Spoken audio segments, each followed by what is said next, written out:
அனைவருக்கும் வணக்கம் நண்பர்களே. என்னுடைய பேஷன் எக்ஸ்ப்ரோ பைக்கில் பேக்லைட் ஏரியில் முதலாவது வந்து பார்த்துக்கிட்டிங்கன்னா சீட்டை கழட்டிட்டு 4 ஃபியூஸ் இருக்கும். இந்த 4 ஃபியூஸையும் செக் பண்ணிடலாம், நல்லா இருக்கா நல்லா இல்லையா அப்படிங்கிறத. 2 ஃபியூஸ் ப்ளூவில் இருக்கும், 2 ஃபியூஸ் ரெட்டில் இருக்கும். ப்ளூவில் இருக்கிற ரெண்டும் 15 நம்பரு, ரெட்டில் இருக்கக்கூடிய 2 ஃபியூஸும் வந்து பார்த்துக்கிட்டிங்கன்னா 10 நம்பரு. சரிங்களா, இந்த 4 ஃபியூஸுமே நம்ம கழட்டி பார்த்தோம், நல்லா இருக்குது. சரிங்களா, இது அப்படியே க்ளோஸ் பண்ணி வச்சுட்டு அடுத்தது வந்து பார்த்திங்கன்னா கொஞ்சம் டஸ்ட்டாக இருந்துச்சு. இதை எல்லாத்தையும் நல்லா தொடச்சி க்ளீன் பண்ணிவிட்டு சரிங்களா, இப்போ பேக் லைட்டை வந்து நம்ம கழட்டுறதுக்கு தயாராகணும். சரிங்களா, இங்கே மேலே இருக்கக்கூடிய கவரை கழட்ட தேவையில்லை. ஒவ்வொருத்தர் சின்ன கையாக இருந்துச்சுன்னா அப்படியே நம்ம அந்த கேப்பில் வந்து கழட்டிடலாம் பல்பை. எனது வந்து கை கொஞ்சம் போதில்லை, அதனால் வந்து பார்த்திங்கன்னா இந்த கவரை அப்படியே ஸ்க்ரூ கழட்டிட்டு அப்படியே அந்த பேக்கில் தள்ளினீங்கன்னா அது ஓப்பன் ஆகிடும். சரிங்களா, இப்போ பேக் கவர் கழட்டியாச்சு. இந்த கவரை கழட்டிட்டு அடுத்து வந்து பார்த்துக்கிட்டிங்கன்னா இந்த கையை உள்ளே விட்டு அந்த ஹோல்டரை வந்து லெஃப்ட்டில் திருப்பினீங்கன்னா இந்த ஹோல்டர் கலண்டு அப்படியே வந்துடும்.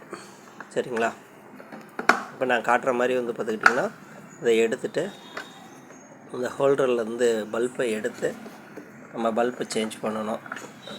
சரிங்களா, இப்போ வரல, அங்கே வந்து பார்த்துக்கிட்டிங்கன்னா ஒயர்லாம் இருக்குது, அதை கொஞ்சம் பேக்கில் தள்ளிட்டு இப்படி எடுத்தால் சீக்கிரமாக வந்துடும்.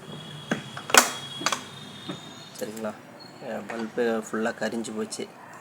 இதை கழட்டிட்டு அடுத்து புது பல்ப் வாங்கியிருக்கோம், அதை போட்டு நம்ம எரிய வச்சு பார்க்கலாம்.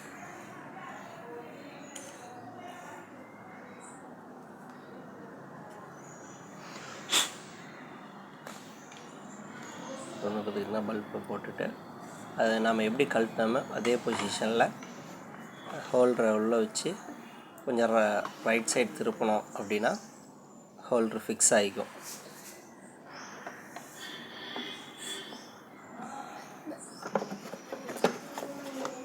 லைட்டாக உள்ளே வச்சு ரைட்டில் ரொட்டேட் பண்ணோமா ஹோல்டர் ஃபிக்ஸ் ஆகிறது தெரியும் டக்குன்னு. சரிங்களா, ஃபிக்ஸ் ஆகிடுச்சு. சரிங்களா, இப்போ நாம் எல்லாத்தையும் ஃபிக்ஸ் பண்ணிவிட்டு லைட் எரியுதான்னு பார்க்குறோம். லைட் எரியுது. நன்றி.